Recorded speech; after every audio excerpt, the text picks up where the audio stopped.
Hello friends, welcome to secret of சமையல். இன்னைக்கு நம்ம பார்க்க போகிறது ஒரு சூப்பரான கோவக்காய் ரோஸ்ட். இந்த கோவக்காய் ரோஸ்ட் வந்துட்டு வெங்கடேஷ் பட் செஃப் இருக்கார்ல, அவரோட இதயம் தொட்ட சமையல்ல இருந்து பார்த்து இன்ஸ்பயர் ஆகி ட்ரை பண்ணது. செம்ம டேஸ்டியா வந்துச்சு. கண்டிப்பா ட்ரை பண்ணி பார்க்க வேண்டிய ஒரு ரெசிபி.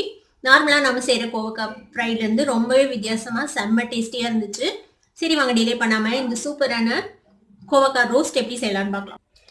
நான் இன்னைக்கு 1/4 கிலோ அளவுக்கு கோவக்காய் எடுத்துருக்கிறேன். இதை வந்துட்டு இந்த மாதிரி 1/2 இடிச்சு வச்சுக்கோங்க. நம்ம சுண்டைக்காய் இடிக்கிற மாதிரி இந்த மாதிரி காம்பை வெட்டிட்டு நம்ம வந்துட்டு இடிச்சு வச்சுக்கலாம். இந்த மாதிரி ஈஸியாக இடிப்படும். சும்மா 2 இடி இடிச்சிங்கன்னா போதும். பாருங்க, இந்த மாதிரி இடிச்சுக்கோங்க. இது மாதிரி எல்லா கோவக்காயும் நம்ம இடிச்சு ரெடி பண்ணி வச்சுக்கலாம்.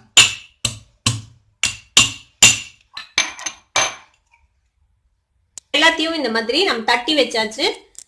பாத்தீங்கன்னா தெரியும், ஒரு காய் கூட வந்து பழுத்துதா இல்ல, எல்லாமே நல்ல பிஞ்சு காய். இந்த மாதிரி காய் எடுத்துக்கோங்க, அதுதான் நல்லா இருக்கும். இதுக்கு ஒரு பேன் அடுப்புல வச்சிருக்கேன். இதுல வந்துட்டு ஒரு 4 டேபிள் ஸ்பூன் அளவுக்கு எண்ணெய் விட்டுக்கலாம். இது கொஞ்சம் எண்ணெய் அதிகம் தான் தேவைப்படும், அப்பதான் வந்துட்டு ரோஸ்ட் ஆகும். இது செஃப் வந்துட்டு இது தேங்காய் எண்ணெயில செஞ்சா இன்னும் ரொம்ப டேஸ்டியா இருக்கும் அப்படின்னு சொன்னாரு. நான் இன்னைக்கு தேங்காய் எண்ணெய் யூஸ் பண்ணல, நான் இன்னைக்கு சன்ஃப்ளவர் ஆயில் தான் யூஸ் பண்றேன். எண்ணெய் சூடாச்சு. இதுல கொஞ்சமா கடுகு சேர்த்திக்கலாம், ஒரு 1/2 டீஸ்பூன் கடுகு. கூட 2 வரமிளகாய் நான் வந்துட்டு கிள்ளி வச்சிருக்கேன், அதையும் சேர்த்திக்கோங்க. கடுகு வெடிக்க ஆரம்பிக்குது. இந்த வரமிளகாவும் பாருங்க நல்லா புரியுது. கூடவே கொஞ்சமா கருவேப்பிலை சேர்த்திக்கலாம். கருவேப்பிலையும் பொரிஞ்சதும் நம்ம இடிச்சு வச்சிருக்கிற இந்த கோவக்காய் சேர்த்திக்கலாம். இந்த கோவக்காவை இந்த எண்ணெயில நல்லா வதக்கி விட போறோம். ஒரு 2 நிமிஷத்துக்கு இந்த எண்ணெய் நல்லா இந்த கோவக்காயில போட்டாகணும். அது மாதிரி நம்ம வதக்கி விட்டுக்கலாம். 2 நிமிஷம் இப்படியே வதங்கட்டும். ஸோ பார்த்தீங்கன்னா தெரியும், ஓரளவுக்கு ரோஸ்ட் ஆயிருக்குது பாருங்க. இந்த எண்ணெய் வந்து எல்லாத்தையும் நல்லா போட்டாயிடுச்சு. இப்போ இதில் ஒரு 1/4 டீஸ்பூன் மஞ்சள் பொடி ஊற்றிக்கலாம். இப்போ இதில் கொஞ்சமாக நம்ம தண்ணி விட்டுக்கலாம், இந்த கோவக்காய் வேகிறதுக்காக. இது எங்கள் வீட்டு செடியில் காய்ச்ச காய், அதனால இது சீக்கிரமே வெந்துடும், ரொம்ப பிஞ்சு.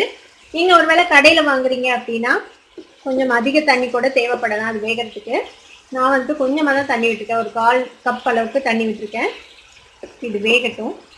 இப்போ இது வேக வரைக்கும் நம்ம கொஞ்சம் நேரம் மூடி வச்சிடலாம். ஒரு 10 நிமிஷம் இது இப்படியே வேகட்டும். இப்போ 10 நிமிஷம் ஆச்சு, நம்ம ஓப்பன் பண்ணி பார்க்கலாம். பாருங்க, தண்ணி ஓரளவுக்கு சுண்டிடுச்சு. இப்போ காய் வந்துட்டு ஒரு 3/4 அளவுக்கு வெந்திருக்கும். ஓரளவுக்கு நல்லா வெந்ததுக்கு அப்புறமேட்டு புளி தண்ணி விடுங்க, இல்லைன்னா அப்புறம் காய் வந்துட்டு சரியா வேகாது. இப்போ இது ஓரளவுக்கு நல்லா வெந்துடுச்சு. இப்போ நான் ஒரு 2.5 டேபிள் ஸ்பூன் அளவுக்கு புளி தண்ணி கரைச்சி வச்சிருக்கேன். அந்த புளி தண்ணி இதில் விட்டுக்கலாம். இது கூடவே நான் கொஞ்சம் வெல்லம் எடுத்து வச்சிருக்கேன்.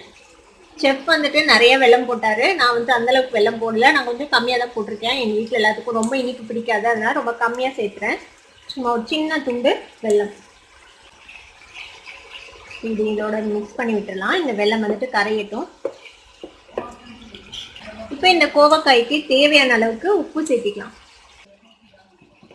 வெல்லம் நல்லா கரைஞ்சிடுச்சு. இப்போ இந்த புளி தண்ணியோட பச்சை வாசனை போக வேகணும். ஃப்ளேம் லோ பண்ணி வச்சு திருப்பியும் மூடி போட்டு இன்னும் ஒரு 7-8 நிமிஷம் வேக விடலாம். இப்போ ஒரு 7 நிமிஷம் ஆச்சு, நம்ம ஓப்பன் பண்ணி பார்க்கலாம். பாருங்க, ஓரளவுக்கு சுண்டிடுச்சு நம்ம விட்ட புளி தண்ணி. இன்னும் கொஞ்சம் புளி தண்ணி இருக்குது.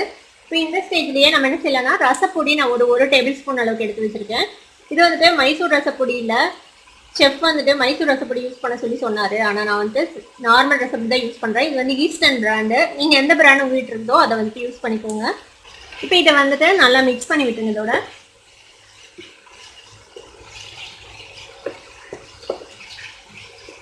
இப்போ இதுலேயே அந்த புளி தண்ணியோட ஈரம் இருக்குது, அதனால நான் இதில் வந்துட்டு தண்ணி எதுவும் தெளிக்கல. இது இப்படியே நம்ம ரோஸ்ட் ஆக விடலாம். தேவைப்பட்டா இந்த ஸ்டேஜில் நீங்கள் கொஞ்சமாக எண்ணெய் சேர்த்திக்கோங்க. நான் வந்துட்டு எண்ணெய் சேர்த்துல, இந்த எண்ணெயே சரியாக இருக்கும்னு நினைக்கிறேன். இப்போ இது வந்துட்டு நல்லா ரோஸ்ட் ஆகணும். இந்த ரசப்பொடியோட பச்சை வாசனையெல்லாம் போய் இது நல்லா ட்ரை ஆகணும். இது நல்லா இந்த மாதிரி பரப்பி வச்சு நம்ம மூடி வச்சிடலாம். இது இப்படியே லோ ஃப்ளேமில் நல்லா ஒரு 10-15 நிமிஷம் அப்படியே ரோஸ்ட் ஆகட்டும். அப்பப்போ திறந்து கிளறி விட்டுக்கோங்க. இப்போ ஒரு 15 நிமிஷம் ஆச்சு, நம்ம ஓப்பன் பண்ணி பார்க்கலாம். பாருங்க, நல்லா ரோஸ்ட் ஆயிடுச்சு. இன்னும் ஹை ஃப்ளேமில் வச்சு இன்னும் கொஞ்சம் நேரம் ரோஸ்ட் பண்ணிக்கலாம், ஒரு 2 நிமிஷம். இப்போ அடுப்பு ஆஃப் பண்ணிடலாம். ரோஸ்ட் ஆயிடுச்சு நல்லா. இப்போ நம்ம இந்த கோவக்காய் பொரியலை ஒரு பிளேட்டுக்கு மாற்றிடலாம். ரொம்பவே வித்தியாசமா சூப்பரா இருக்குது. இது கண்டிப்பா ட்ரை பண்ணி பாருங்க. ட்ரை பண்ணி பார்த்துட்டு எப்படி இருந்தது அப்படின்னு எனக்கு கமெண்ட்ஸ்ல ஃபீட்பேக் கொடுங்க. இந்த வீடியோ உங்களுக்கு பிடிச்சிருந்ததுன்னா சப்ஸ்கிரைப் பண்ணுங்க, பக்கத்துல பெல் ஐகானை கிளிக் பண்ணுங்க. அப்பதான் என்னோட நோட்டிபிகேஷன்ஸ் உடனே உங்களுக்கு வந்து சேரும். லைக் பண்ணுங்க, ஷேர் பண்ணுங்க. தேங்க்யூ ஃபார் வாட்சிங் வீடியோ வியூவர்ஸ். Bye bye.